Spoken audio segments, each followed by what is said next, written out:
Boa noite a todos.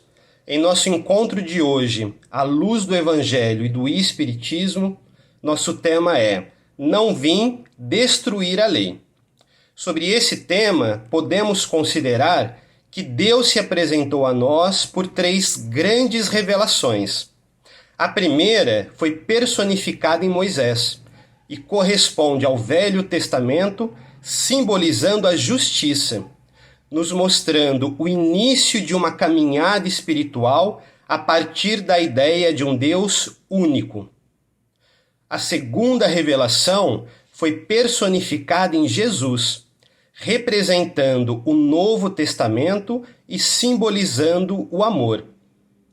O Cristo reforçou a ideia de um Deus único, mas como Pai que ama, espera e perdoa. Jesus nos deu um exemplo de conduta moral que deixou para trás o olho por olho, dente por dente, e nos apresentou o amar a Deus sobre todas as coisas e ao próximo como a si mesmo. A terceira revelação não foi personificada a alguém, mas dita pela espiritualidade, que representou as vozes do céu, simbolizando a verdade e nos apresentando o Espiritismo como fé ligada ao conhecimento e à razão. Não vim destruir a lei, mas cumpri-la, é uma fala de Jesus que aparece no capítulo 1 do Evangelho segundo o Espiritismo e que remete ao capítulo 5 de Mateus. Jesus se referia às leis mosaicas, que correspondem à primeira revelação de Deus. Considerando nosso processo evolutivo de espíritos imortais do átomo ao arcanjo e nossa ainda limitada evolução, precisamos reconhecer que a primeira revelação corresponde a uma percepção de caráter ainda bastante limitado e até infantil, porém necessário, condizente com o nosso amadurecimento no momento em que foi feita. Moisés nos apresentou um Deus único, todo-poderoso, mas ainda com uma roupagem que agora podemos questionar, mas que foi necessária à época. Um Deus orgulhoso, vingativo e vaidoso.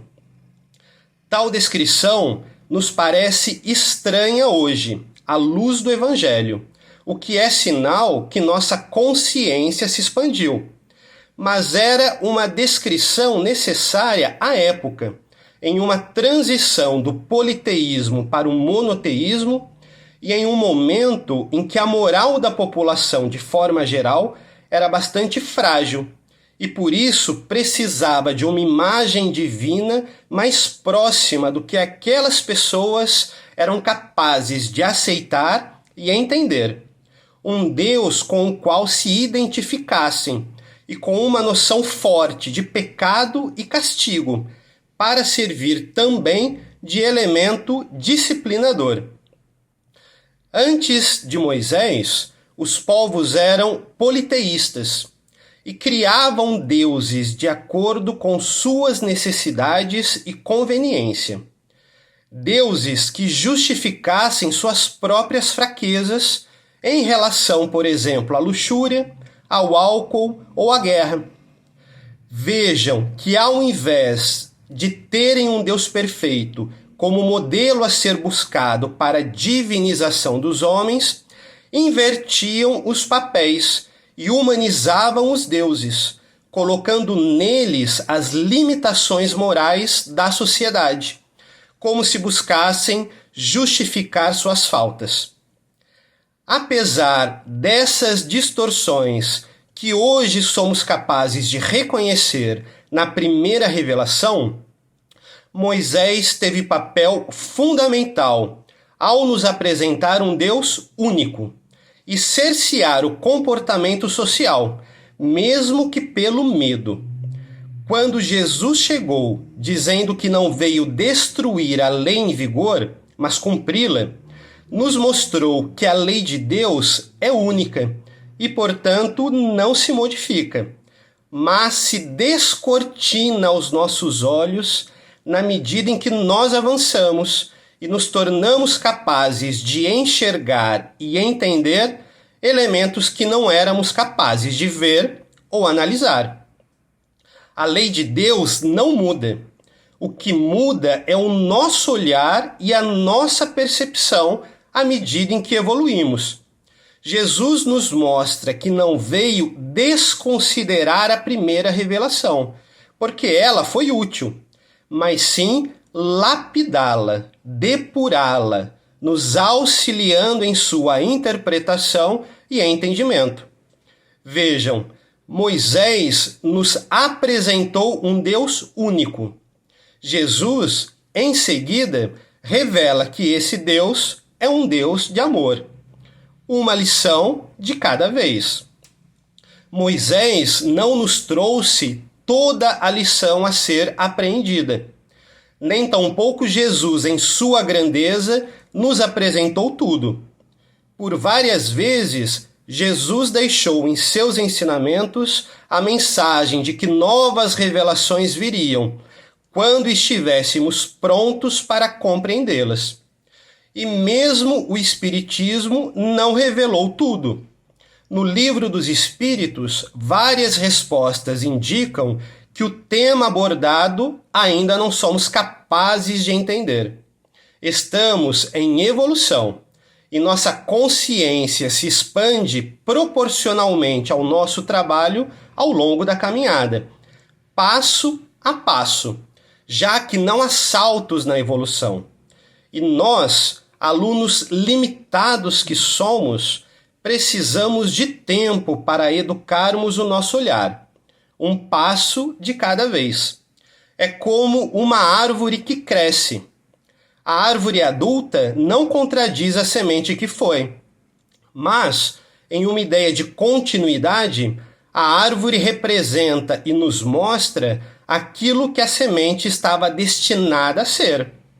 A árvore, portanto, não nega a semente, mas a confirma. Dentro desta mesma ideia, na terceira revelação, o Espiritismo não veio em nada contradizer os ensinamentos do Cristo, mas sim reforçá-los, dando mais um passo que resgatou conceitos de reencarnação e nos permitiu compreender inúmeros ensinamentos que antes pareciam obscuros, sem a luz que a doutrina dos espíritos nos trouxe, ampliando a nossa visão. Essa ampliação do olhar que o Espiritismo nos proporcionou veio com uma proposta de elo entre religião e ciência, reforçando a ideia de que a lei de Deus é uma só, independente do tempo ou da forma. Chegará um dia, inclusive, em que não haverá divergências entre ciência e religião, porque ambas revelarão a mesma lei universal, as mesmas leis do Criador. Já que o que rege o universo não são leis religiosas, mas sim leis naturais do cosmo, que, portanto, não estão limitadas ao nosso planeta, mas sim ao universo infinito, já que há muitas moradas na casa do Pai. Assim, o Evangelho segundo o Espiritismo nos mostra em seu primeiro capítulo que Moisés trouxe a disciplina.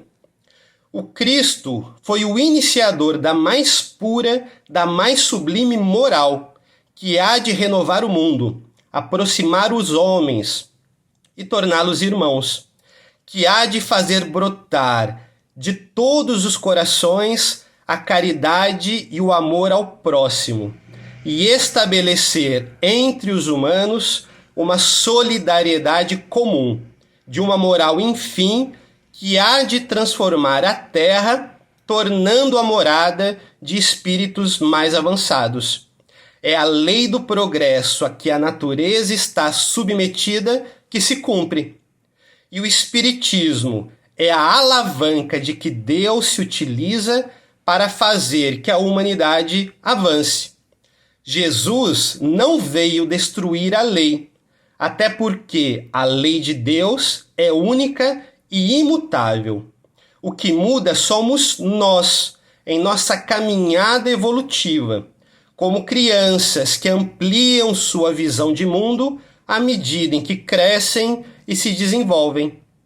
Estamos, então, todos destinados a desenvolver nossa moral para que se realizem os progressos que estão nos desígnios do Criador.